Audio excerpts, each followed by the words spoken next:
ನಮಸ್ಕಾರ ಕರುನಾಡು. ನಾನು ಇಂದು ಮಾತಾಡಲಿಕ್ಕೆ ಬಂದಿದ್ದು ರಾಯಲ್ ಚಾಲೆಂಜರ್ಸ್ ಬೆಂಗಳೂರು ಎದುರಾಳಿ ಪಂಜಾಬ್ ಕಿಂಗ್ಸ್ ನಡುವಿನ ಪಂದ್ಯದ ಬಗ್ಗೆ. ಶುರುವಿಗೆ ವಿರಾಟ್ ಕೊಹ್ಲಿ ಅದ್ಭುತವಾಗಿ ಆಟವನ್ನು ಆಡಿ ಹೋಗುತ್ತಾರೆ.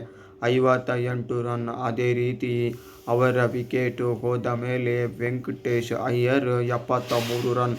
ಸೂಪರ್ ಆಟ ಇವರ ಬ್ಯಾಟಿಂದ ಕೂಡ ಬಂದಿದೆ. ಅದೇ ರೀತಿ ಕಡೆಯಲ್ಲಿ ಟಿಮ್ ಡೇವಿಡ್ ಸೂಪರ್ ಆಟವನ್ನು ಆಡುತ್ತಾರೆ. 12 ಚೆಂಡಿಗೆ 28 ರನ್. ರಾಯಲ್ ಚಾಲೆಂಜರ್ಸ್ ಬೆಂಗಳೂರು 222 ರನ್ನಿಗೆ 4 ವಿಕೆಟ್ಗಳನ್ನು ಕಳೆದುಕೊಂಡಿತ್ತು. 223 ರನ್ ಪಂಜಾಬ್ ಕಿಂಗ್ಸ್ಗೆ ಟಾರ್ಗೆಟ್ ಆಗಿತ್ತು. ಪಂಜಾಬ್ ಕಿಂಗ್ಸ್ ತಂಡದ ಪರವಾಗಿ 3 ವಿಕೆಟ್ ತೆಗೆದಿದ್ದಾರೆ. ಹರ್ಷದೀಪ್ ಸಿಂಗ್, ಹರ್ಪ್ರೀತ್ ಬ್ರಾರ್, ಯುಜ್ವೇಂದ್ರ ಚಹಲ್ ಇವರು ತುಂಬ ಕಾಸ್ಟ್ಲಿಯಾಗಿ ಬೌಲಿಂಗ್ ಕೊಡುತ್ತಿದ್ದರು. ಇವರ ಬೌಲಿಂಗ್ ಚೆನ್ನಾಗಿ ಇಲ್ಲದ ಕಾರಣ 6 ಸತತ ಸೋಲುಗಳಿಂದ ಇವರು ಸೋತು ಬಂದಿದ್ದು.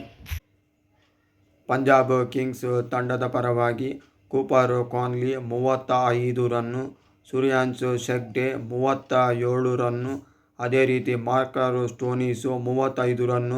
ಕಡೆಯಲ್ಲಿ ಶಶಾಂಕ್ ಸಿಂಗ್ ಸ್ವಲ್ಪ ಹೋರಾಟ ಕೊಡುತ್ತಾರೆ. 56 ರನ್. 199 ರನ್ನಿಗೆ 8 ವಿಕೆಟ್ಗಳನ್ನು ಕಳೆದುಕೊಳ್ಳುತ್ತೆ ಪಂಜಾಬ್ ಕಿಂಗ್ಸ್ ತಂಡ. ಆರ್ಸಿಬಿ ತಂಡದ ಪರವಾಗಿ 5 ವಿಕೆಟ್ ತೆಗೆದಿದ್ದಾರೆ. ಭುವನೇಶ್ವರ್ ಕುಮಾರ್, ಜೋಶ್ ಹೇಜಲ್ವುಡ್, ರಫೀಕ್ ಸಲಾಮ್ದಾರ್, ಸುಯೇಶ್ ಶರ್ಮಾ, ಅದೇ ರೀತಿ ರೊಮಾರಿಯೋ ಶೆಫರ್ಡ್. ಇದೇ ರೀತಿ ನಿಮಗೆ ಕನ್ನಡದಲ್ಲಿ ಸ್ಪೋರ್ಟ್ಸ್ ಕಾಂಟೆಂಟ್ ಬೇಕಂದರೆ ನಮ್ಮ ಇನ್ಸ್ಟಾ ಪೇಜಿಗೆ ಬಂದು ನೀವು ಫಾಲೋ ಮಾಡಿ. ಆರ್ಸಿಬಿ ಪ್ಲೇಆಫಿಗೆ ಕ್ವಾಲಿಫೈ ಆಗಿದೆ. ಮೊಟ್ಟ ಮೊದಲ ತಂಡವಾಗಿ ಕ್ವಾಲಿಫೈ ಆಗಿದೆ. ಪ್ಲೀಸ್ ಹೆಚ್ಚೆಚ್ಚು ಶೇರ್ ಮಾಡಿ ಅಂತ ನಾನು ನಿಮ್ಮಲ್ಲಿ ಕೇಳಿಕೊಳ್ಳುತ್ತಿದ್ದೇನೆ. ಅದ್ಭುತವಾಗಿ ಬ್ಯಾಟಿಂಗ್ ಮಾಡಿದ ವೆಂಕಟೇಶ್ ಅಯ್ಯರ್ಗೆ ಮ್ಯಾನ್ ಆಫ್ ದಿ ಮ್ಯಾಚ್ ಸಿಗುತ್ತೆ. ಇದೇ ರೀತಿ ಕನ್ನಡದಲ್ಲಿ ಸ್ಪೋರ್ಟ್ಸ್ ಕಾಂಟೆಂಟ್ ಬೇಕಂದರೆ ನನ್ನ ಚಾನಲ್ಗೆ ಸಬ್ಸ್ಕ್ರೈಬ್ ಮಾಡಿ.